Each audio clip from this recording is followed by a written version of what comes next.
India was down by a goal. India was down by actually 2 goals, 1-3. And those were the 8 minutes of hockey that I have actually ever witnessed in my career or my sports watching career, which will never leave me. The man who is part of this podcast with me comes to the center of the field, and I'm talking about Tokyo and India versus Germany. He puts his hand up and calls all players. And all of a sudden, yes, the coach was outside and all the Indian players came in. Obviously, it's in the middle of a game. He didn't have more than 30 seconds. And there was something going on there. 8 minutes, India was up 4-3. He himself scored, put his hand up. Again, penalty corner conversion. Since then, whatever has happened to Indian hockey is like a fairy tale. A medal in Tokyo, a medal in Paris, and once again in Paris, the highest scorer for India, leading from the front, captain fantastic, absolutely amazing. हम लोग hockey जितना celebrate करते हैं last 10 साल में, Harmanpreet Singh is right up there in terms of his ability as a player, in terms of his ability as a leader. Thank you very much for joining me. Thank you sir. यार, back to back medals. अब hockey India league, is the sport in good hands now? Sport ठीक ठाक चल रहा है India में? ठीक ठाक नहीं, मैं बोलूँगा कि बहुत अच्छा चल रहा है, क्योंकि of course back to back medal लेके आना एंड उसके बाद हॉकी इंडिया लीग का स्टार्ट होना, एंड वो एक अच्छा साइन है, क्योंकि आने वाली जो जनरेशन है हमारी, हॉकी इंडिया लीग एक ऐसा प्लेटफॉर्म है जहाँ से हमने ग्रो किया है, हमने सीखा है. सो आई थिंक ये उनके लिए राइट टाइम है कि टीम अच्छा करती आ रही है, और जितने हमें यंग्स प्लेयर, जितने भी यंगस्टर हमें देखने को मिले हैं हॉकी इंडिया लीग में, और आई थिंक काफ़ी लोगों को चांस भी मिला है कैंप में आने का. सो एक राइट अपॉर्चुनिटी आई थिंक, और आने वाला फ्यूचर अच्छा देख सकते हैं. आपके अंडर में हम लोगों ने एक के बाद एक मेजर अचीवमेंट किया है. आप एशियन गेम्स गोल्ड मान लो, एशियन चैंपियंस ट्रॉफी मान लो, बैक टू ओलंपिक मेडल मान लो. अभी तो एक्सपेक्टेशन भी बन चुका है. एज लीडर अपने आप को आप कैसे देखते हो? मान लो इंडिया जब पिछड़ रहा है, वो ग्रेट ब्रिटेन वाला मैच ही मान लो, Amit Rohidas red card, 43 minutes आपको मैच निकालना है. यार, हरमनप्रीत सिंह कैसे मैच निकाल सकते हैं? अभी भी मैं सोचता हूँ, एंड क्रेग फुलटन से मैं पूछा था, he says that is the toughest match ever. आप बताओ मेरे को. 100% भाई, आज की हॉकी में एक प्लेयर कम के साथ खेलना और 43 मिनट निकालना बहुत टफ था, और अगेंस्ट जीबी स्पेशली, क्योंकि काफ़ी अच्छे प्लेयर हैं उनके, और speed, man to man marking, tough होना, बॉडी प्ले, सब कुछ था. बट आई थिंक वहाँ पे जो टीम ने इनिशिएटिव लिया, ऐसे हमने स्टेप अप किया कि दिस इज़ द टाइम कि हमें अपनी एबिलिटी शो करनी है, अपनी इंडिविजुअली और कलेक्टिवली जो हमारी रिस्पॉन्सिबिलिटीज हमने शो करनी है. तो एक वो आई थिंक वो चीज़ हमें बहुत ज़्यादा देखने को मिली वहाँ पे. So after red card tough था, सबको पता था कि बहुत टफ होने वाला है, एंड बट बोलते हैं कि जो आपने हार्डवर्क किया उस पर आप बिलीव कर रहे हो, आप एक दूसरे पे ट्रस्ट कर रहे हो. अगर आपको विदाउट बॉल हमने 43 मिनट निकालने भी है, तो हमें पता है कि हमने प्रैक्टिस की हुई है उस चीज़ की, और डेफिनेटली हम निकालेंगे. अनुभव, जज्बा, and still till the last whistle हमने फाइट की है. ड्रॉ रखना, शूट आउट पे जीतना बहुत बड़ी बात थी, और मेरे लिए तो आई थिंक मेरी लाइफ का बेस्ट मैच है, मेमोरेबल मैच रहेगा वो हमेशा मेरे लिए. ऐसे मैच में एज लीडर आप पे ऑब्वियसली जिम्मेदारी ज़्यादा है. आई मीन, जब ऐसे कुछ हो जाता है, देखो आप बोल रहे हो हम प्रैक्टिस किया है, आप रेड कार्ड के लिए कैसे प्रैक्टिस कर सकते हो? नहीं कर सकते हो. आई मीन, आप भी जानते हो, मैं भी जानता हूँ, ये रेयरिटी है. तब कैसे मैनेज करते हो यार? प्रैक्टिस ऐसे होता है क्योंकि हमें पता है कि गेम्स में चाहे आपको ग्रीन कार्ड मिल रहा है, चाहे आपको येलो कार्ड मिल रहा है, उसके लिए आपका एक अलग प्लान रहता है, अलग स्ट्रक्चर रहता है, स्ट्रेटजी रहती है. तो वो उस चीज़ को हमने फॉलो किया, बट हमने ये नहीं सोचा था कि हमने 43 मिनट फॉलो अप करना है उसको. किसी ने नहीं सोचा, कभी भी नहीं सोचा था. बट वही है कि ऑफ कोर्स हमने उस चीज़ की प्रैक्टिस की, बट इतना लंबा समय हम निकालेंगे और वो सेम स्ट्रक्चर को मेंटेन करेंगे. और उसके बाद आई थिंक एक ग्रीन कार्ड भी हुआ है हमें 10 प्लेयरों के साथ. हमने आई थिंक फील्ड पे हम 8 प्लेयर थे और एक गोलकीपर 9, तो वो भी आई थिंक सिचुएशन आई थी हम पे. बट वो टफ रहता है आई थिंक, बट उस समय हम एक दूसरे को मोटिवेट करते हैं. आई थिंक विदाउट बॉल एक हमारे लिए एक बहुत बेस्ट स्किल है हमारी टीम के साथ.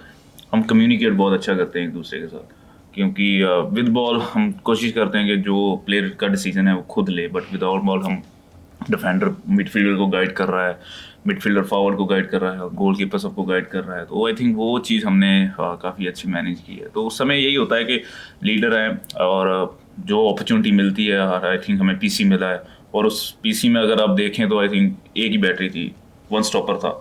यूजली हमारी 2 बैटरीज रहती हैं। तो आई थिंक उस समय हमारा जो माइंडसेट था कि हमने आगे गोल हो ना हो, हमने पीछे गोल नहीं खाना है। तो आई थिंक हमने डिफेंस पे ज़्यादा फोकस किया, बट ऑफ कोर्स वहाँ पे जो स्कोर हुआ है और हमने लीड किया, और उसके बाद उन्होंने गोल किया है। आप इतने साल से अभी देखो पेनल्टी कॉर्नर, अगर मैं पेनल्टी कॉर्नर की बात करूँ, आप सबको जानता है that you are the most dangerous threat.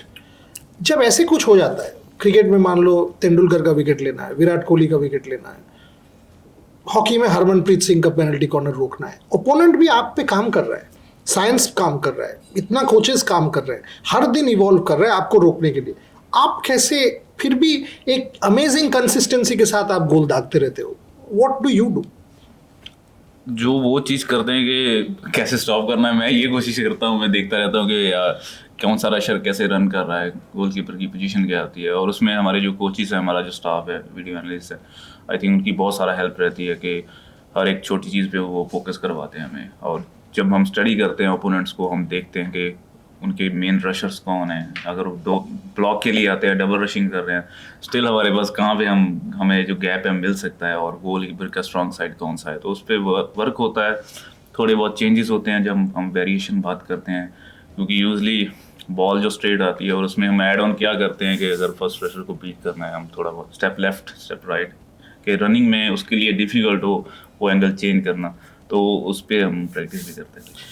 आपका मैंने बहुत सारे फोटोज देखा है with family, and you look such a happy family together. थोड़ा बैक स्टेज हरमनप्रीत सिंह कैसा है? क्या करते हो घर में, क्या खाते हो, कौन सा फेवरेट है, कहाँ पे हॉलीडे लेते हो? और इफ यू गेट टाइम, आधा समय तो matches and hockey India league and this and that, and फिर हमारे जैसे लोग तंग करते रहते हैं फॉर इंटरव्यूज, बाकी समय क्या करते हो वो बताओ। नहीं, मैं ज़्यादातर कोशिश करता हूँ कि वैसे कम समय मिलता है डेफिनेटली, वीक और में भी 1.5 वीक हमें मिलता है कैंप के बाद, तो कोशिश यही रहती है कि फैमिली के साथ जितना टाइम स्पेंड हो। मेरी बेटी है, अभी मॉर्निंग में अभी इधर आया हूँ तो सुबह उठ के वो देख रही थी कि पापा कहाँ है। वो मतलब टफ रहता है, बट कोशिश रहती है कि फैमिली के साथ आउटिंग के लिए जाएँ, चाहे हम डिनर के लिए जा रहे हैं, ऐसे फैमिली शॉपिंग के लिए जा रहे हैं, तो जितना भी टाइम मिलता है अच्छे से यूटिलाइज करने की मैं कोशिश करता हूँ। I saw your wife's photos India jersey में, आप लोग दोनों के साथ, वो जो फोटोज आपने पोस्ट किया था सोशल मीडिया में। Is she a hockey fan? I mean does she follow all your games? जी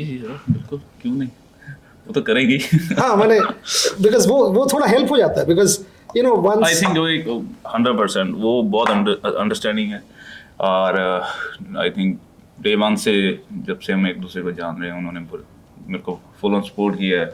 और कभी डिस्ट्रैक्ट हो भी होता हूँ तो वो एक ज़रिया है जो आई थिंक वो मेरे को रियलाइज़ करवाती है कि आपकी प्रायोरिटी क्या है, कहाँ पे आपको ज़्यादा फोकस करने की ज़रूरत है। और कभी टफ टाइम भी आता है, वो हमेशा साथ में होती है। सो आई थिंक मैं बहुत लकी। वर्ल्ड कप का टफ टाइम कैसे डील किया था आपने? बहुत टफ था उस समय। आई थिंक मेरे मॉम, मेरी वाइफ, मेरे मदर इन लॉ वो वहीं पे थे, और बहुत टफ था। जब मैच के बाद उनको देखा तो आई स्टार्ट लाइक मैं मेरे से नहीं हो रहा, मैं नहीं खेलूंगा, समथिंग लाइक दैट। और उस समय उन्होंने जो मेरे को पुश किया है, मोटिवेट किया है कि नहीं नहीं ऐसा कुछ नहीं होता है। एक प्लेयर की लाइफ में अप्स एंड डाउन्स जो हैं वो बने हुए हैं, आप यहाँ से क्या सीख के आगे बढ़ते हो वो मैटर करता है, कि ना कि इसको लेकर आप बैठ जाओ।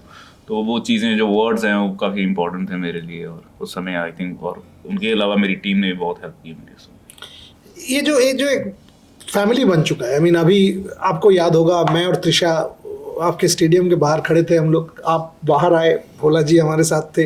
वो इंटरव्यू में उन्होंने बोल दिया Harmanpreet is captain of India till 2028 Los Angeles Olympics. यार कैप्टन ठीक है, बट उसके साथ रिस्पॉन्सिबिलिटी, प्रेशर, सब कुछ आ जाता है। आई मीन नाउ 2 बार ब्रॉन्ज मेडल आ चुका है, हम लोग अभी बोलेंगे मेडल का कलर बदल दीजिए, ये कर दीजिए, जितना प्रेशर हमारे तरफ से डालना पड़ेगा डाल देंगे आप पे।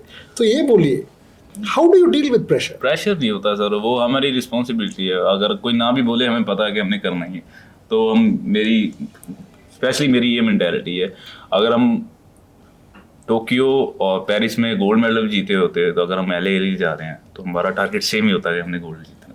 तो आई थिंक वो ब्रॉन्ज है, हमें पता था कि हम, और स्पेशली पेरिस की बात करूँ, हम जैसे हमने हॉकी खेली, हम बहुत ज़्यादा डिजर्व करते थे और बहुत क्लोज थे हम गोल्ड के।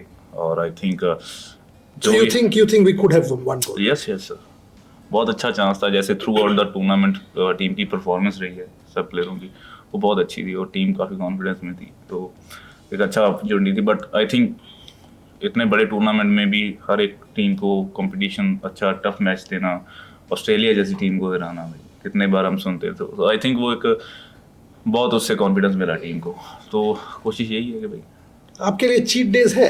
चीट डेज करते हो? क्या खाते हो? व्हाट इज वो जो हम देख नहीं पाते, देख के आपको लोग को बोल देंगे हरमनप्रीत ये खा रहा है, वो तो मीडिया में होता रहता है. तो what is a cheat day for you? And if you relax, क्या करते हो? मूवीज देखते हो, गाना सुनते हो, पंजाबी, बॉलीवुड, क्या?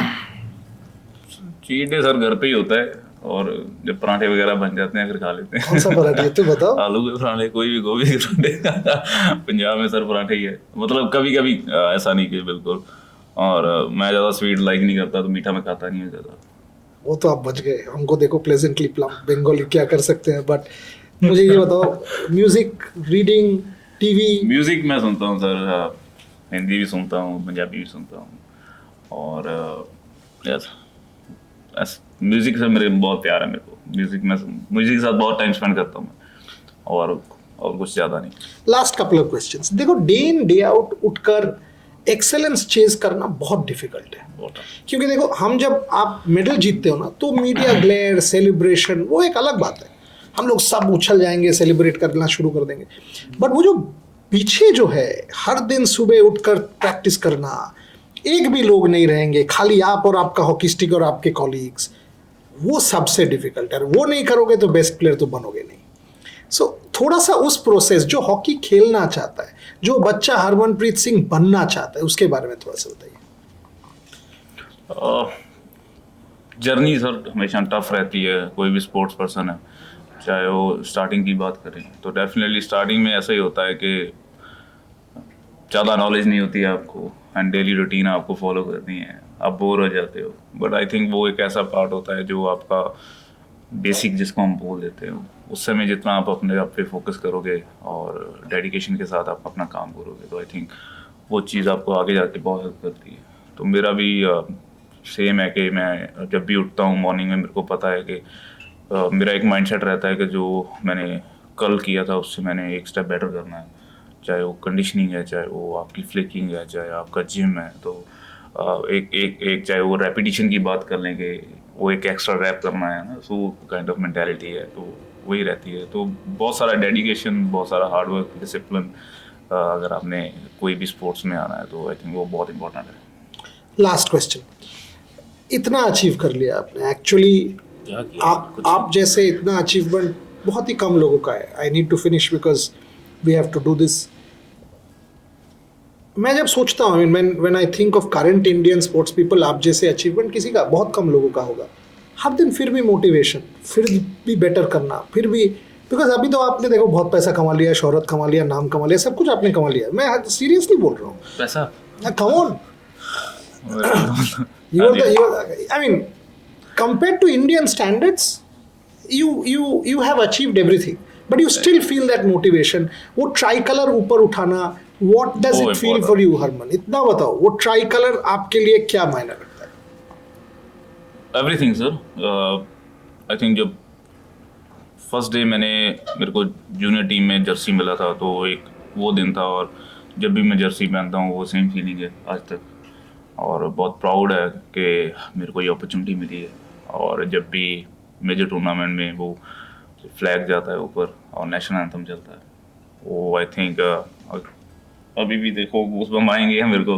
तो आई थिंक वो बहुत स्पेशल मोमेंट रहती है कि आप अपनी कंट्री को रिप्रेजेंट कर रहे हो, एंड फ्लैग ऊपर लेके जा रहे हो, मेडल जीत रहे हो देश के लिए. तो बहुत अच्छी फीलिंग है. और मैं जब तक खेल रहा हूँ, खेलूँगा, आई थिंक मैं कोशिश करूंगा कि हमारा जो फ्लैग है ऊपर ही रहे.